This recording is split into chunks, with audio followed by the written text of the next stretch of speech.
All right, for sure. All right, so gonna get into this right now. Gonna talk about how to lose fat and build muscle at the same time.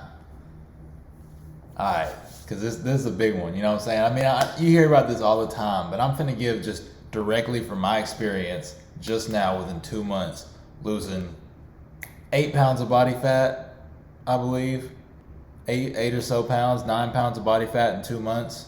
Straight body fat. You know what I'm saying? So we're getting it. It just took these few simple things, and I'm gonna put y'all on. It's five things that I've really taken the time to put together and learn about. So I'm gonna get into it. First one is the calorie deficit. A calorie deficit is gonna be a for sure way to get you in burning fat because of the fact that you're simply burning more calories than you're eating, and your body's gonna have to tap into body fat, which is basically a storage of excess calories that you've eaten in the past. So realistically, if you are, it's almost like a calorie deficit. I'm not gonna say that a calorie deficit is necessary to lose fat, but I will say that it's definitely effective, because you might not have to necessarily be in a calorie deficit, since the more muscle mass you have, the more fat that you burn, because your muscle mass literally burns the fat. So I'm not going to say you necessarily have to be in a calorie deficit to burn fat. I've also been learning more about the gut, about how just having more of the good bacteria in your gut from plants can allow you to it'll basically increase your metabolism, because those bacteria will metabolize and burn the nutrients that you eat. And so you're kind of just storing less. So realistically, I can say that a calorie deficit is a for sure way for it to work. I can say that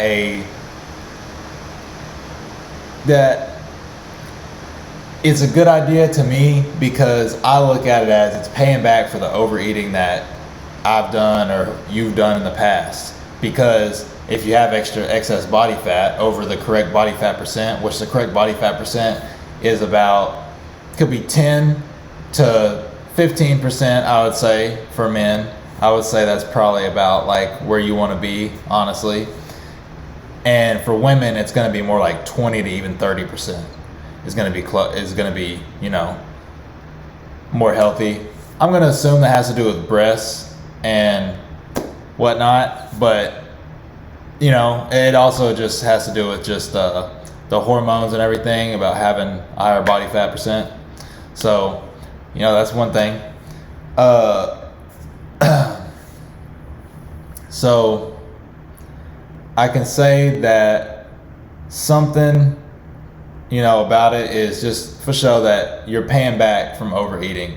So it's like, for me, it's like when I'm really hustling, doing the walking or running, whatever I was doing, I'm not going to say in here that you have to run or anything like that, but it's just running just a way to burn calories. You don't have to run to burn calories. It's just a way that I was doing it, because it was really effective. It was really healthy. I recommend it. I highly recommend it. It'll burn calories faster than other things, but it can. So basically, I was doing running, and the running, every time I'd run, I'm sitting there eating at the road. You know what I'm saying? I'm thinking like, man, this is a real deal. Like me paying back for overeating and just improper eating in the past, and like that's been sitting on me. Like this is like, because you store body fat for like 6 to 10 years. Like this is 6 to 10 year old body fat, and like, so I don't eat red meat or dairy anymore, aka other mammals. So that's like the only thing I don't eat. That's the only thing I feel like is unhealthy, and so I don't eat that anymore. And so I still have burgers, cheeseburgers, pork, bacon cheeseburgers, and meat lovers pizza, pepperoni pizza, just fat still in here, surely. You know what I'm saying? Not 100%, but I'm sure I still have some. I mean, I've really been working at it recently, burning a lot of it, so. But the thing is for a while after I got into fitness, I still had this belly fat. So that's why I'm making this video, because I started to get into trying to just lose this little bit of belly fat I had. And so this is why I'm making this to share, because I'm making it for like myself, because I just recently learned this knowledge and now I'm putting it together. So for sure. But yeah, still in the deficit. Deficit's good because you're paying back. But this thing about deficit, the max deficit that we can possibly have per day is 31 calories per pound of body fat. Yes, 31 calories per pound of body fat is the max deficit we can have per day from fat. Anything other than that will come from muscle. And to me, I feel like this is a survival mechanism, it seems, because imagine you're stranded on an island and, you know, body fat, the amount of body fat I have right now on my body is probably about 90,000 calories worth of food, worth of energy stored. So if I were to be stranded on an island, I would have 90,000 calories of food to eat. But the thing is I think that the body doesn't want to use your BMR or however many calories you burn every day straight only from fat, so that you're not losing fat at too fast of a rate, basically. So that's just my theory. That's my hypothesis on that, is that your body's not wanting to lose fat at a too fast rate. That's why it caps out at 31 calories per pound of body fat. And so that for me is about a 600 calorie deficit right now at 160 pounds and around 12% body fat. It's about a 600 calorie deficit at like 165, 12% body fat. And when I was 180, like 15% body fat, recently. So, it's changed a lot. Now it's upwards of like an 800 calorie deficit. So that's one thing, is that, that's a good thing, is that you can only really be in a deficit of that many calories. So that kind of is cool, that you don't really have to, you don't want to push more than that. Like, you can literally eat more if you just burn more. Like, you can eat however many calories you want a day, as long as you're eating in that deficit less. For me, that's 600. I could eat 2,000 calories and burn 2,600, or I could eat 4,000 calories and burn 4,600 and still be the exact same. So that's just the cool thing about it, is you get to eat not whatever you want, but you get to eat more of the good things, and more, literally more of the good things, which is most food is not going to be too bad, because, realistically, when you're working, aside from, I'll get into that in other videos, but aside from mammal, like red meat and dairy, the high fat foods, and even maybe like fried foods sometimes, but olive oil is great. So most time fried foods aren't too bad. They're just a lot of fat calories for no reason. Aside from that, like sugar is kind of aight, especially if you're active and eating enough fiber. Sugar is going to be, a really good source of carbohydrate and glucose, and most sources of sugar. Typically you'll find that like where sugar fits in, but that's just why you see athletes need quick sources of carbohydrate, sugar, because it is what it is. It's almost like it's made for us to be able to use in high activity, and like, slower acting carbs, complex carbs seems that everybody would eat on a foundation, and then the more active you are, then you kind of add in extra sugars, like having an extra calories. Like the example I said, 2,000 calories versus 4,600 calories. If you're burning that much calories and you're trying to eat that much calories, that coming from sugar, just a little bit of sugar, like, is going to help you out a lot. So that's just, sources of sugar. Like, even just juice versus an orange is going to be a quicker, faster way to get in carbohydrates than, like an orange or a cup of rice. You know what I'm saying? So that's just the way to put it. Like, sugar granules are going to be mixing sugar granules into something is going to make you, like, if you put in your coffee or something, it's going to give you carbohydrates in a much easier to consume form as compared to a bowl of rice. So that's that. And the thing is about the deficit, if you don't want to do your maximum deficit, which I recommend, I recommend you go ahead and just do your maximum 31 calories per pound of body fat per day. But if you don't want to, you can do a less aggressive deficit of about, let's say, 500 calories. 500 calories is too fine, because like that's like lower than mine right now, but that's still decent. I mean, that's still lower. You're still using 500 calories of this boy. 500 calories of this boy. It's got to come from this boy. It can't come from nowhere else. As long as you're in 500, because you know what I'm saying. No, I don't think anybody has too low body fat to burn 500. Maybe I haven't done the math there, but I'm just saying like it's gonna come from this boy and not come from muscle until you burn through 31 calories per pound of body fat per day. So it's coming from this boy, that deficit. So that's just that there. So that's step one. That took a minute for me to explain step one, but that's step one. So the step two is 0.8 to 1.2 times your pounds in body weight in grams of protein. So yeah, for me, I'm 160. 1.2 times 160 is like 200, I think, right now. And so I'm cool eating 200. I'm cool eating 220, 240. You know, pushing up there. Cause every calorie I can use in protein instead of, you know, fat or even carbs, for the most part, is going to be beneficial for me. Because if we could only eat one nutrient, it would be protein, and we could do everything we needed to do with it. If we could only eat really one macronutrient. So if we were starving and we only had one, it'd be protein. If we just had straight chicken breast, we'd be chilling for the most part. So basically, the point of eating all that protein is to keep, while you're in this deficit, you want to be able to build and retain as much muscle as possible. Because being in a deficit, it's kind of taxing on, you're being in a deficit. So when you're constantly feeding yourself protein, you're kind of keeping your muscles alive. And your body only uses carbs and protein for muscle building, which I'll talk about later too. And so basically it also, like I said, it takes up calories that would be used on fat or carbs. So that's just a dub for sure. It's awesome. So the third tip now. 40 to 60 grams of fat per day, but those 40 to 60 grams should be only healthy fats. That's the catch. 40 to 60 grams of fat per day, but those fats should only be healthy fats. What are healthy fats? Healthy fats are nuts, seeds, olive oil, avocado, fish, eggs even. This is healthy fats.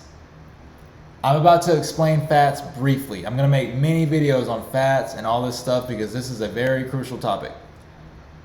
Fats, the only reason we eat fats is for essential fatty acids. Essential fatty acids come in the highest forms from the fats that I just listed.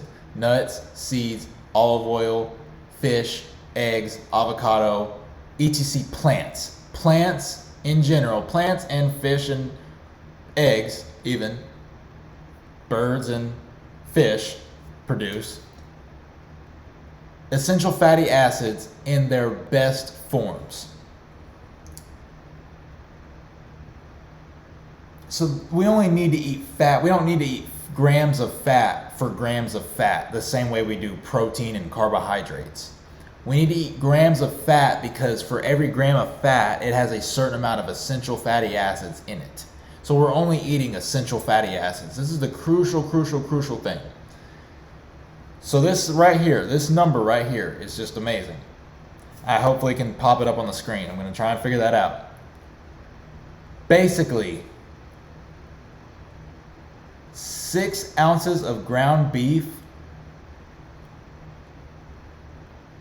has 150 milligrams of omega-3 essential fatty acids. 1 tablespoon of flaxseed has 2,500 milligrams of that same essential fatty acid,— why would we as developed humans that can farm and grow flaxseed and eat it ourselves without having to let a saber-toothed tiger hunt us down while we're going to pick it. Have a fat guy run around in a field, crawl around in a field and eat the flaxseed and then kill him and eat him. That's basically what we're doing when we're eating a cow. We're giving a cow, feeding a cow and then eating it for a just such diminished form of these nutrients. So, and that's only with mammals. That's only with other mammals, other neocortex having mammals, other fur having, live birth having mammals. Everything that makes us a mammal, that is what mammalian red blood cell having, no nucleus having cells, mammals. Whatever, everything that makes us a mammal. So basically, it's just like, for example, fish. It has so much omegas in it. It's fish and birds. We're not fish and birds. We're mammals, you know, for sure. But man, so really, this is the thing. Is like we just got. I don't know. I just feel like we just need to kind of see mammals as being like cannibalism and like that's our because it literally is our family. It's our genetic family, whatever. In the animal kingdom, it's our family. So like. And like, I'm gonna do so much videos on mammals and how they literally are. We share pathogens with them. We share the effects on the gut from mammals are not good. The effects on the heart, I mean, the brain, everything leads to Alzheimer's, all types of stuff. I'm gonna make plenty of information on it. This is like my main thing that I always talk about. But it's just like, to me, this is my theory. Is that's my dietary theory. Is that mammals just need to be cut, and that's just will solve us everything. So that's just what I'm getting at. But I just want to say it's an inefficient source of all nutrients, and I'm just learning about the effects on the gut microbiome. I can say that eating more plants, like eating too much fiber, too much plants, is better for the gut microbiome, because the more fiber we have, the more good bacteria we have in our gut. So basically, I'm trying to like double up on all my servings of vegetables and fruits that I eat. Like, I'm trying to eat too much. And that's what I'm saying before. I was saying that the better gut bacteria you have, it utilizes your nutrients more. So the more fruits and vegetables you eat, fiber, the more healthy foods you eat, the less fat you are, literally. Not to mention that you're just filling yourself up on fiber, so you don't have place for other stuff. Like, I had a fruit salad last night and I didn't even want to eat a bowl of cereal. You know what I'm saying? So that's just an example. Basically, that's just what I got to say about fats and about the mammal thing. So I'm just going to go with there. I got two more steps, sorry. The fourth step is now we're on to carbs, because if you could tell, we start with calorie deficit, then we went into protein, fat, and now we're on to carbs. So this is the three macronutrients: protein, fat, and carbs. If you look on the back of any label, that's the three macronutrients: protein, fat, carbs. That's what makes up calories. If you didn't know this, that's what makes up calories. I'll do a video that explains what calories are and how it works. But basically, protein is 4 calories per gram, carbs are 4 calories per gram, and fat is 9 calories per gram. And so that's how the calorie number on the back of a nutrition label gets added up, because the fat and the protein and the carbs are all added up together to create that number. So that's how you can calculate your own calories and whatnot. And I'm going to do a video on calorie counting, how to count calories, how to count what you eat and what you burn. Give some just general tips on just general numbers, that how you can know, because there's plenty of numbers that like I know walking burns 80 calories per mile for me at my weight, but 100 at 180. And so like when I think about, this burns 80 calories, and then this food's 100, this, you know what I'm saying? So I know, like, I can just, share some little tips of some common foods and common things that are gonna, just numbers that make it easier when you're adding up, make it go that faster, because they're just the same number that's gonna be the same every time. So for sure, eating the rest of calories in carbs is number 4, the 4th step. When you eat the rest of your calories in carbs, you're doing that because you want to build and retain muscle. Again, protein and carbs are the only macronutrients that go to building muscle. fat does not go to build muscle. I'll say essential fatty acids probably help muscle growth and whatnot, and the more you have, it's probably better. That's why you want to prioritize getting a lot of essential fatty acids out of that 40 to 60 grams, which can be a lot if you're, eating a flaxseed, because flaxseed, that's like 9 grams of fat. That 6 ounces of beef is going to be like 50 something grams of fat. I didn't even mention that it's like 50 something grams of fat in that 6 ounces of beef, but that flaxseed is going to be like 9 grams of fat for the tablespoon. That much fat, so it's that many calories for that many essential fatty acids. That's a no-brainer. I mean, I guess it's not a no-brainer because you have to do the math for 2 seconds, but I mean, it's just something we all got to learn. We all got to know. You know what I'm saying? It's just like, this is the developed way of eating. This is like how we're supposed to be eating. You know what I'm saying? I threw in some chia seeds in my protein shake yesterday. I'm going to throw in flax seeds in it today. You know what I'm saying? Just switching it out. I might throw in walnuts the next day. You know what I'm saying? Just throwing in stuff. This is the plants. This is human beings' preferred source of energy is carbohydrates. That's what I'm getting into right now. So that's why we want to eat that. So you want to eat the rest of your calories and carbs, but you want to stay in the deficit still. So that's why you want to kind of minimize fat and maximize protein and carbs. So you're doing that, like I said, to build and retain muscle. And carbs are the brain and body, human body's preferred source of energy. Glucose, energy, it's all what we prefer. We're human beings. We're not carnivores. I'm going to get into roasting the carnivore diet so hard because that's so silly. We're not carnivores. We're carbohydrate burning humans, and our hearts and our bodies do not fin well in the carnivore diet. Hopefully I'll pop up this dude, or the one dude, like up here or something, homie that thought the carnivore diet was cool, and God bless him. But I'm just saying, meat is like backwards eating.